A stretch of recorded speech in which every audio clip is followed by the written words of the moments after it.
Hello, my dear students. Welcome to my class and I hope you all are doing great. So guys आज के इस video में मैं आप सभी के लिए BPSC 132 यानी कि इंडियन गवर्नमेंट एंड पॉलिटिक्स के इंपॉर्टेंट क्वेश्चंस लेकर आई हूँ। यहाँ पर जो भी क्वेश्चंस मैं डिस्कस करूँगी साथ ही साथ उनके आंसर्स भी आपको बताऊँगी कि कौन से क्वेश्चन के आंसर में आपको क्या लिखना है। उसके अलावा अगर आपने BPSC 132 के पार्ट 1 और 2 नहीं देखा है तो उनका लिंक आपको डिस्क्रिप्शन में मिल जाएगा। इसके बाद जाकर आप उन्हें भी देख सकते हैं। ओके, चलिए तो अभी हम अपना पहला क्वेश्चन डिस्कस करते हैं। पहले क्वेश्चन में आपको जो कास्ट, क्लास और पॉलिटिक्स है उसके बीच का जो रिलेशनशिप है उसको एनालाइज करना है। ठीक है, जाति, वर्ग और राजनीति के बीच संबंधों की आपको क्या करनी है, समीक्षा करनी है। तो सबसे पहले आप बताएंगे कि जो कास्ट है, कास्ट इन पॉलिटिक्स, ठीक है, caste plays a significant role. जो कास्ट है वो एक सिग्निफिकेंट रोल प्ले करती है in shaping political behaviour and alliances in India. आप सभी को पता है कि इंडिया में जो है कास्ट बेस्ड जो पॉलिटिकल बिहेवियर है वो बहुत ज़्यादा देखने के लिए मिलता है। जो पॉलिटिशियंस होते हैं वो अपील करते हैं कास्ट बेस्ड आइडेंटिटीज़ को लेकर to gain support from particular group. किसी भी ग्रुप का सपोर्ट पाने के लिए वो क्या करते हैं, कास्ट बेस्ड पॉलिटिक्स करते हैं। ठीक है, तो in many cases caste become a political tool. और कई सारे केसेस में हम क्या देखते हैं कि जो कास्ट होती है वो एक प्रकार का पॉलिटिकल टूल बन जाती है जिससे कि वोटर्स को क्या किया जा सकता है, मोबिलाइज किया जा सकता है, leading to caste based political parties और अलायंसेस, जिसकी वजह से जो पॉलिटिकल पार्टीज हैं वो कैसी हो जाती हैं, कास्ट बेस्ड पॉलिटिकल पार्टीज बनती हैं। और ऐसा हम देख सकते हैं जब से OBCs, SCs और ST ट्राइब्स जो हैं उनका राइज हुआ है। ठीक है, who have mobilised their communities to demand more political representation and rights. तो यहाँ पर ये लोग क्या करते हैं कि कास्ट बेस्ड अपील्स करना शुरू कर देते हैं। तो for example leaders like BR Ambedkar जिन्होंने कैंपेन किया था दलित्स के राइट्स के लिए, वैसे ही के Karunanidhi who advocate for the rights of backward classes in the Tamil Nadu have played a crucial role in shaping Indian politics. और हमें यहाँ पे इन दोनों का जो रोल है वो इंडियन पॉलिटिक्स में काफ़ी ज़्यादा देखने के लिए मिल जाता है। और इन्होंने जो है जो आपके SCs STs होते हैं इन सबके राइट्स की बात की थी। तो जाति जो है भारतीय राजनीति में क्या करती है, एक महत्वपूर्ण भूमिका निभाती है। नेता अक्सर जाति आधारित पहचान का उपयोग करके विशेष समूहों से क्या करते हैं, समर्थन प्राप्त करते हैं। और कई मामलों में जो जाति है वह एक राजनीतिक औजार बन जाती है जिससे कि चुनावी समर्थन जुटाने में जाति आधारित पार्टियां बनती हैं। ठीक है, तो यहाँ पर हमें जाति का रोल बताना है कि जो जाति है वह किस प्रकार से जो है राजनीति में रोल प्ले करती है। इसके बारे में जो आपके अपने विचार हैं वो भी आप इसके अंदर ऐड कर सकते हैं। फिर आपको बताना है क्लास एंड पॉलिटिक्स। क्लास का मतलब हो जाता है वर्ग, यानी कि उच्च वर्ग और निचला वर्ग। तो जिसके अंदर आप बताएंगे कि जो क्लास है, class is based on economic status. तो जो व्यक्ति का आर्थिक जो उसकी स्थिति होती है, वर्ग उस पर आधारित होता है। ठीक है, और ये इंडियन पॉलिटिक्स का एक सेंट्रल फैक्टर हमें देखने के लिए मिलता है। The middle class and the upper class are often more politically active. जो मिडिल क्लास और अपर क्लास के लोग होते हैं वो ज़्यादा पॉलिटिकली एक्टिव हमें देखने के लिए मिलते हैं क्योंकि उनके पास रिसोर्सेज, एजुकेशन और पावर सारी चीज़ें होती हैं। और वही लोग जो हैं वो पॉलिसी मेकिंग और गवर्नेंस को भी इन्फ्लुएंस करते हैं। जबकि जब हम बात करते हैं लोअर क्लास की या वर्किंग क्लास की, जो कि लेबरर्स हैं, फार्मर्स हैं और जो मार्जिनलाइज्ड हैं, उन लोगों का जो है वोटिंग ब्लॉक या इलेक्शंस में इतना रोल हमें देखने के लिए नहीं मिलता। तो political parties often cater to the needs of the working class to gain support, but the economic disparities between different classes influence the political landscape. तो जो पॉलिटिकल पार्टीज हैं वो मार्जिनलाइज कम्युनिटीज़ का सपोर्ट गेन करने की हमेशा कोशिश करती हैं, जैसे कि उनको फ्री में उनकी हेल्प करके, राशन देकर। So the rise of socialist and left-wing movement in India was largely driven by the demand of lower classes for better living condition, wages and security. तो जब हम लेफ्ट विंग पॉलिटिक्स की बात करते हैं तो लेफ्ट विंग वाले जो लोग हैं वो हमेशा एक बेटर लिविंग कंडीशन की बात करते हैं उन लोगों के लिए जो कि लोअर क्लास के हैं। तो वर्ग जो आर्थिक स्थिति पर आधारित है भारतीय राजनीति में एक केंद्रीय कारक है। मध्य वर्ग और जो उच्च वर्ग के लोग हैं वो हमें राजनीति में ज़्यादा सक्रिय देखने के लिए मिलेंगे क्योंकि उन लोगों के पास क्या क्या है, संसाधन है, शिक्षा है, शक्ति है। और वो लोग नीति निर्माण और शासन को भी प्रभावित करने में सक्षम हो जाते हैं। हालांकि जो निचले वर्ग और कामकाजी वर्ग हैं, ठीक है, जैसे कि इसमें आपका मजदूर, किसान और हाशिए पर पड़े हुए समूह आते हैं, चुनावों में एक महत्वपूर्ण वोटिंग समूह बनते हैं। राजनीतिक दल अक्सर समर्थन प्राप्त करने के लिए कामकाजी वर्ग की आवश्यकताओं पर ध्यान केंद्रित करते हैं, लेकिन विभिन्न वर्गों के बीच आर्थिक असमानताएं राजनीतिक परिदृश्य को क्या करती हैं, प्रभावित करती हैं। तो यहाँ पर हम क्या देखते हैं कि जो विभिन्न वर्ग हैं उनके बीच में हमें क्या देखने के लिए मिलती हैं, आर्थिक असमानताएं देखने के लिए मिलती हैं। फिर अगर हम बात करें समाजवादी और वामपंथी आंदोलनों की, तो इन लोगों ने जो है निचले वर्ग के जो बेहतर जीवन स्थिति है उसकी हमेशा मांग की है। अब कास्ट, क्लास और पॉलिटिकल मोबिलाइजेशन आप पूरा एकदम से कंबाइन करके लिखेंगे तो in India the intersection of caste and class often shapes political mobilisation. For instance, lower caste like Dalit and OBCs and lower classes like rural, poor and urban are often politically mobilise together to form powerful voting bloc. तो यहाँ पर क्या होता है कि जो हमारी lower caste है और जो हमारे लोअर क्लासेस के लोग हैं उन लोगों को पॉलिटिकली मोबिलाइज किया जाता है। ठीक है, अब यहाँ पर आपका मंडल कमीशन के बारे में आप लोग बताएंगे, क्योंकि जो मंडल कमीशन है उसकी रिकमेंडेशंस पर ही रिजर्वेशन जो है आपका चलता है, जो कि बेस्ड था on caste lead the rise of caste based political party which sought to represent the interest of lower classes and backward classes. तो यहाँ पर जो मंडल कमीशन है उसकी जो रिकमेंडेशन है रिजर्वेशन के लिए वो सिर्फ इसलिए है ताकि जो लोअर कास्ट और बैकवर्ड क्लासेस हैं उनके इंटरेस्ट को पूरा किया जा सके। तो भारत में जाति और वर्ग का मिला जुला रूप अक्सर राजनीतिक सक्रियता को आकार देता है। उदाहरण के तौर पर निचली जातियां और निचला वर्ग अक्सर एक राजनीतिक रूप से सक्रिय हो जाते हैं और शक्तिशाली वोटिंग ब्लॉक बनाते हैं। मंडल आयोग और उसकी जाति आधारित आरक्षण की सिफारिशों ने जाति आधारित राजनीतिक दलों के उदय को बढ़ावा दिया, जो निचली जातियों और पिछड़ी जातियों के हितों का प्रतिनिधित्व करना चाहते थे। ठीक है, तो यानी कि जो हमारे पिछड़ी हुई जातियां हैं या जो हमारे निचली जातियां हैं उन सबका जो प्रतिनिधित्व है वो करना बहुत ही ज़्यादा ज़रूरी था। साथ ही आर्थिक वर्ग संघर्ष और भूमि सुधार और श्रमिक सुधारों के मुद्दे ने भी राजनीतिक परिदृश्य में महत्वपूर्ण भूमिका निभाई है, क्योंकि श्रमिक वर्ग का प्रतिनिधित्व करने वाले दल आर्थिक अन्याय के लिए संघर्ष कर रहे हैं। तो यहाँ पर स्टूडेंट्स जितना हो सकता है आपको और ज़्यादा एक्सप्लेन करना है, आपको कास्ट से पहले जोड़ना है पॉलिटिक्स को। ठीक है, कास्ट और पॉलिटिक्स का आपको जो भी रिलेशन दिखता है, अगर आपको उससे रिलेटेड कुछ एग्जाम्पल्स पता है तो आप उन्हें ऐड कर सकते हो। ठीक है, फिर क्लास को जोड़ोगे कि जो उच्च वर्ग और निम्न वर्ग होता है, देन फिर आप लोग जो है पॉलिटिक्स से क्लास को जोड़ोगे। उसके बाद इन तीनों का जो है मिला जुला एक पैराग्राफ आप लोग लिखेंगे, लास्ट में चाहें तो आप लोग निष्कर्ष भी लिख सकते हैं। फिर आपका दूसरा है कि जो इंडिया में जो पीजेंट मूवमेंट्स होते हैं, रिच पीजेंट्स एंड फार्मर्स जो मूवमेंट्स होते हैं इंडिया में, उनके नेचर के बारे में आपको डिस्कस करना है। तो भारत में अमीर किसानों के आंदोलनों की प्रकृति पर आपको चर्चा करनी है बेसिकली। तो आपने देखा होगा कि जो पीजेंट मूवमेंट है वो रिसेंट टाइम में बहुत ज़्यादा आपका कह सकते हो कि प्रचलित है। तो जस्ट अ मिनट, इंट्रोडक्शन में आपको बताना है कि the rich peasants also refers to agrarian elites और लैंड ओनिंग क्लासेस। तो रिच पीजेंट्स को हम क्या क्या कह सकते हैं, एक तो हम उन्हें अग्रेरियन इलीट्स कह सकते हैं, ठीक है, कृषि का अभिजात वर्ग या फिर भूमि के मालिक कह सकते हैं। अब ये जो हैं ये रिच हैं तो इनका जो इन्फ्लुएंस रहता है वो हमेशा ज़्यादा रहता है।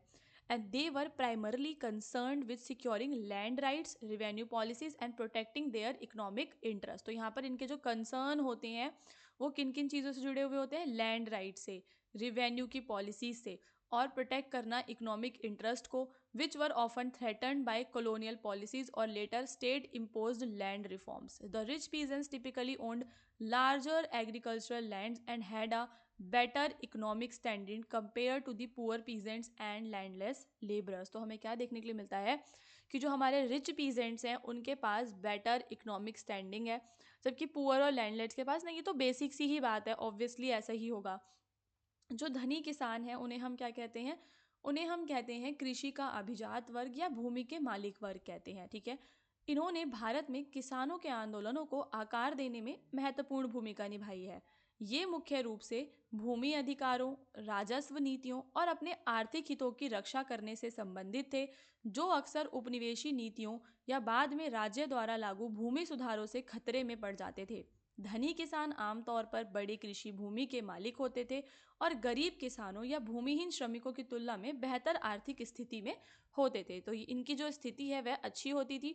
अब जो रिच पीजेंट मूवमेंट है इनका एम क्या था, aimed at ensuring land tenure security and the abolition of excessive taxation and unfair land revenue system। तो अगर हम अपने इतिहास की ओर जाएं तो हमें ये देखने के लिए मिलता है कि जो किसान हैं इन्होंने आंदोलन उस टाइम पर क्यों किए थे, क्योंकि उस टाइम पर जो लैंड रेवेन्यू सिस्टम चल रहा था उसको ख़त्म करने के लिए, ठीक है। तो they were also concerned with resisting force land acquisition by the government for industrial project. साथ ही साथ ये लोग मांग करते थे कि जो सरकार जो इनकी भूमि को अपने अंडर ले लेती है इंडस्ट्रियल प्रोजेक्ट्स के लिए, उसको भी ये लोग रेजिस्ट करते थे। तो one of the prominent examples of such movement was the Champaran Satyagraha lead by Mahatma Gandhi, ठीक है। तो यहाँ पर चंपारण सत्याग्रह का एग्जाम्पल दे सकते हो, which was lead by Mahatma Gandhi, where indigo planters who were wealthy peasants, तो indigo planters they all were wealthy, protested against the oppressive indigo cultivation। तो यहाँ पर जो कल्टीवेशन हो रहा था इंडिगो का, उसके खिलाफ इन्होंने प्रोटेस्ट किया, ठीक है, अंडर ब्रिटिश कॉलोनियल रूल, ठीक है। So this is the example. तो धनी किसानों के आंदोलनों का उद्देश्य अक्सर भूमि स्थायित्व सुरक्षा और अत्यधिक कराधान या अन्यायपूर्ण भूमि राजस्व प्रणालियों को समाप्त करना होता था। उनका ध्यान सरकारी भूमि अधिग्रहण के खिलाफ प्रतिरोध पर भी केंद्रित था। किन किन चीज़ों पर उनके केंद्र थे वो आप बताएंगे। ऐसे आंदोलन का उदाहरण आपको चंपारण सत्याग्रह का देना है, जहाँ पर नील कृषक जो थे उन्होंने नील की खेती प्रणाली के खिलाफ विद्रोह किया था, ठीक है। फार्मर मूवमेंट्स के बारे में बात करते हैं। तो on the other hand the broader farmer movements in India lead by small farmers poor peasant और लैंडलेस लेबर। अब अगर हम नॉर्मल वाले फार्मर मूवमेंट्स की बात करते हैं तो वो किन के द्वारा शुरू किए जाते हैं, वो छोटे किसानों के द्वारा या गरीब किसानों के द्वारा या लैंडलेस लेबर्स के द्वारा शुरू किए जाते थे। और उनका जो इशू रहता था वो क्या रहता था, land reforms, fair wages, reduction of land rents and removal of feudal obligations. तो ये चार जो हैं उनके मुद्दे रहते थे। These movements were often anti-feudal and anti-colonial with a focus on challenging the exploitative structures in agriculture.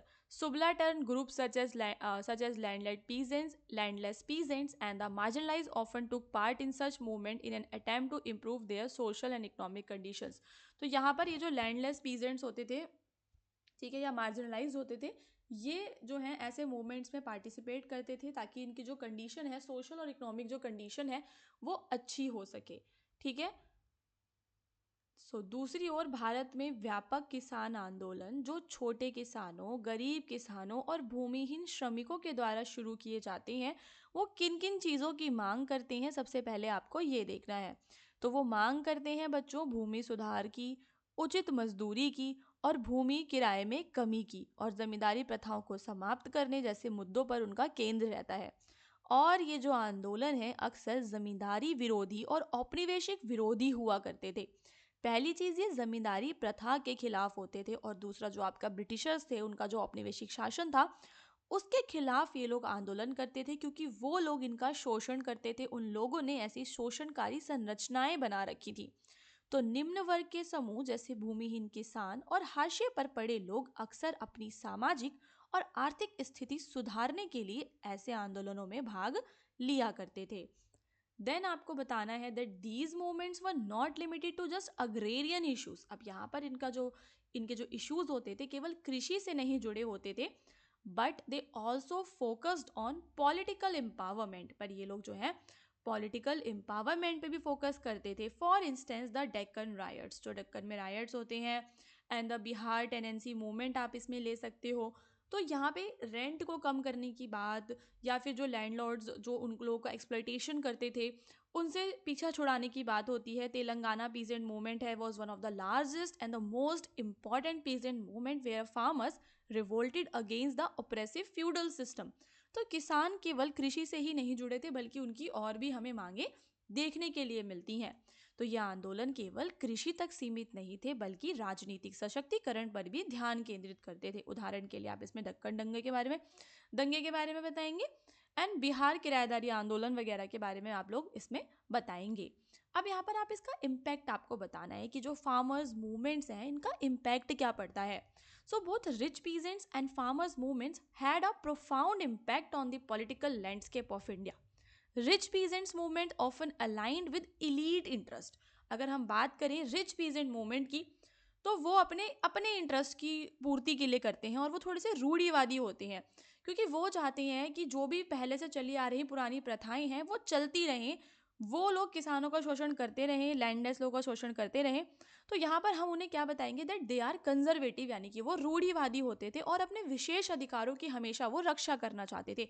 उनको जो भी प्रिविलेजेस मिले हुए थे वो उनको नहीं छोड़ना चाहते थे। तो however they also played a role in demanding reforms that benefit the broader agriculture community. पर फिर भी वो ऐसी मांगे करते थे जो ज़्यादा से ज़्यादा लोगों का भला हो सके। तो in contrast general farmers movement push for radical changes seeking to dismantle the feudal system and achieve economic justice.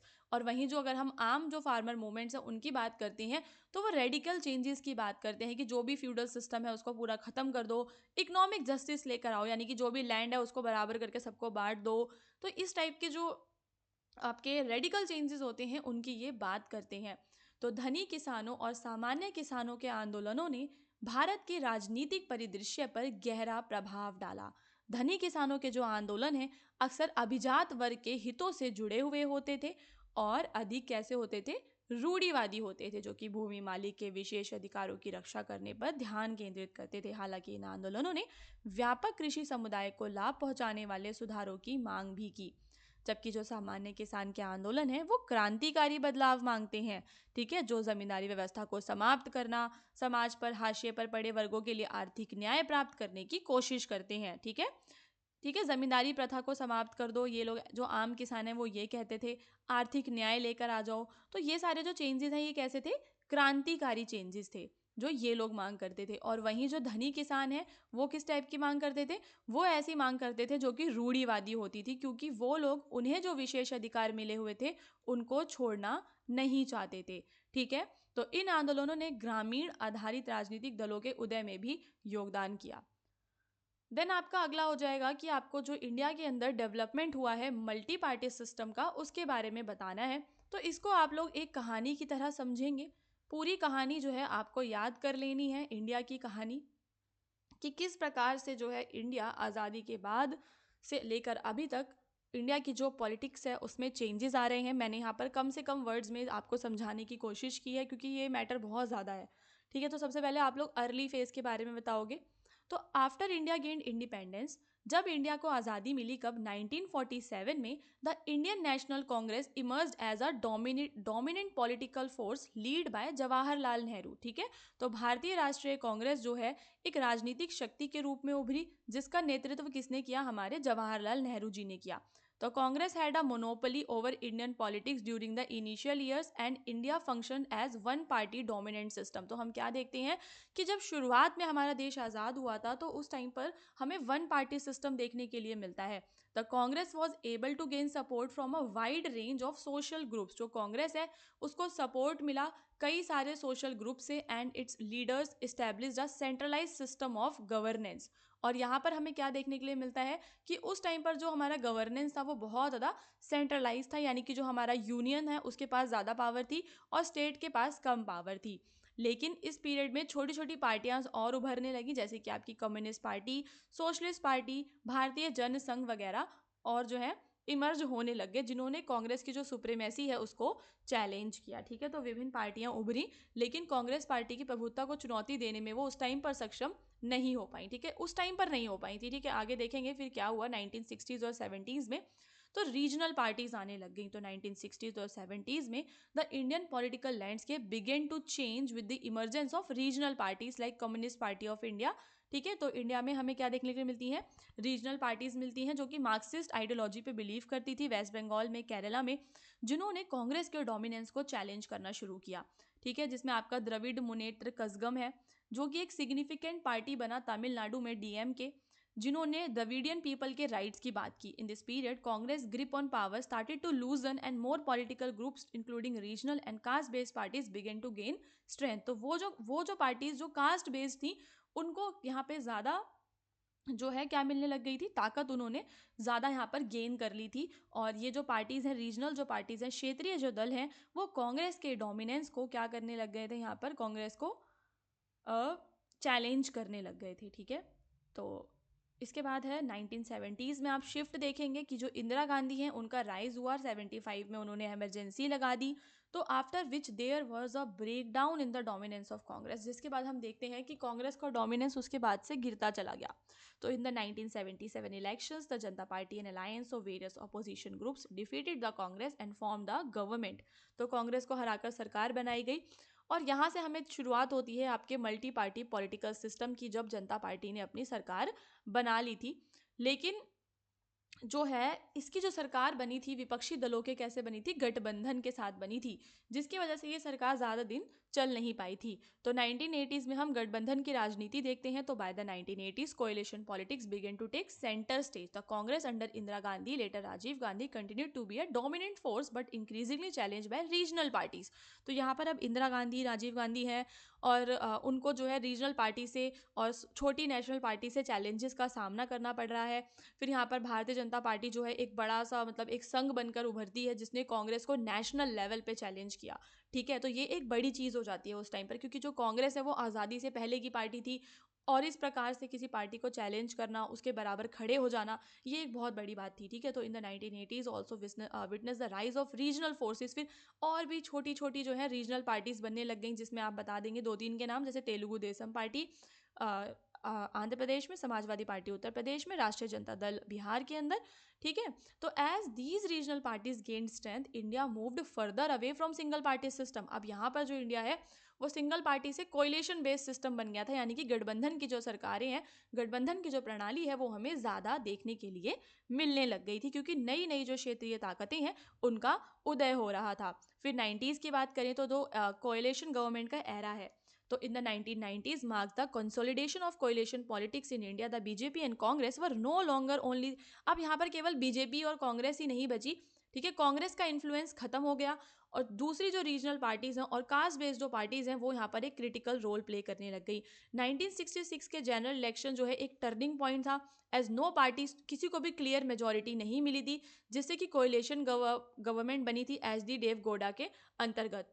फिर द यूनाइटेड फ्रंट, जिसमें रीजनल पार्टीज और स्मॉलर पार्टीज थी, उन्होंने 96 में जब गवर्नमेंट बनाई तो वहाँ पर एनडीए नेशनल डेमोक्रेटिक अलायंस जो जिसको लीड कर रहा था बीजेपी, ठीक है, उसने क्या बोलते हैं वहाँ पर लीड किया। This period saw the rise of multi party system that was characterised by coalition government. तो यहाँ पर हमें मल्टी पार्टी सिस्टम देखने के लिए मिलता है, प्लस हमें कोएलिशन गवर्नमेंट्स भी देखने के लिए, गठबंधन की सरकारें भी देखने के लिए मिलती हैं, जिनकी अपनी अपनी पॉलिटिकल आइडियोलॉजीज थी और रीजनल पार्टी ज़्यादा प्रोमिनेंट हो गई एज दे कुड नॉन्गर be ignored in the political arena. अब जो रीजनल पार्टीज हैं, कांग्रेस का डोमिनेंस खत्म हो गया और अब इन्हें इग्नोर करना संभव नहीं था। ठीक है, तो यहाँ पर उदय होता है क्षेत्रीय दलों का। तो 1990 का जो दशक है भारत में गठबंधन राजनीति की मजबूत होने वाली अवधि थी। बीजेपी और कांग्रेस अब केवल प्रमुख राष्ट्रीय दल नहीं रहे। कांग्रेस के प्रभाव में कमी के साथ छोटे क्षेत्रीय और जाति आधारित दलों ने महत्वपूर्ण भूमिका निभानी शुरू की। 1996 के आम चुनाव एक महत्वपूर्ण मोड़ थे, क्योंकि कोई भी पार्टी स्पष्ट बहुमत जो है प्राप्त नहीं कर पाई थी, जिसके परिणाम स्वरूप एच डी देवगौड़ा के नेतृत्व में एक गठबंधन सरकार का निर्माण हुआ। इसके बाद यूनाइटेड फ्रंट यानी कि एनडीए गठबंधन आया और क्षेत्रीय दलों की जो भूमिका है वो महत्वपूर्ण हो गई। फिर 2000 से लेकर अगर हम प्रेजेंट तक की बात करें तो 2000 के बाद जो है इंडिया है उसने कोएलिशन पॉलिटिक्स का राइज होता है और रीजनल पार्टीज जो होती हैं वो भी नेशनल गवर्नमेंट के अंदर जो उनका रोल जो है वो बढ़ जाता है। जो कांग्रेस और बीजेपी हैं वो डोमिनेंट हैं, लेकिन अकेले कोई भी जो है मतलब शासन नहीं कर सकता। So the United progressive alliance, जो कि यूपीए कांग्रेस ने बना रखा है और एनडीए बीजेपी ने बना रखे हैं अलायंसेस, ताकि जो है ये विजय प्राप्त कर सकें। ठीक है, फिर उसके बाद हमें दूसरी पार्टीज भी देखने के लिए मिलती हैं, जैसे कि तृणमूल कांग्रेस वेस्ट बंगाल में, टीएमसी, आम आदमी पार्टी दिल्ली में, and others have further added complexity to the multi party system and coalition government at both the state and national level. तो हमें उसके बाद से इंडिया में गठबंधन ही गठबंधन देखने के लिए मिलते हैं। अलग अलग गठबंधन कोई बना रहा है, कोई यूपीए का गठबंधन बना रहा है, कोई एनडीए का गठबंधन बना रहा है और नई नई पार्टीज आ रही हैं, जैसे कि तृणमूल कांग्रेस आ रही है, आम आदमी पार्टी आ रही है। सो स्टूडेंट्स, यहाँ पर आपके लिए एक इंपॉर्टेंट इन्फॉर्मेशन सबसे पहले मैं आपको बता देती हूँ बच्चों। इन्फॉर्मेशन ये है कि अब जो इसकी जो पीडीएफ अगर आपको वो डाउनलोड करनी है तो अभी के अभी जाकर आप उसे हमारी वेबसाइट hindustannowledge.com से डाउनलोड कर सकते हैं। वहाँ पर आपको इसका एक आर्टिकल मिलेगा, ठीक है, बीपीएससी 132 का। वहाँ पे ऐसे लिखा होगा BPSC 132। फिर उस आर्टिकल के अंदर जब आप नीचे की तरफ स्क्रॉल करेंगे तो नीचे आपको PDFs के ऑप्शन मिल जाएंगे और वहाँ पर आपको टोटल 3 PDF मिलने वाली हैं। तीनों PDF के जो वीडियोज़ हैं वो मेरे चैनल पे अवेलेबल है, जिनका लिंक जो है मैं डिस्क्रिप्शन में दे दूँगी। यहाँ पर मैं आप सभी से एक रिक्वेस्ट ये करना चाहती हूँ बच्चों, कि पहले आप लोग अपनी वीडियोज़ को देख के फिर अपने PDFs को डाउनलोड करके आप लोग रिवाइज़ कीजिए, क्योंकि जब तक आप रिवीजन नहीं करोगे तब तक आपके एग्जाम में अच्छे मार्क्स नहीं आने वाले, ठीक है। और दूसरी चीज़ ये है कि सिर्फ इन टॉपिक्स पे रिलायंट मत रहो, ज़्यादा से ज़्यादा जो टॉपिक्स हैं उनको कवर करने की कोशिश करो।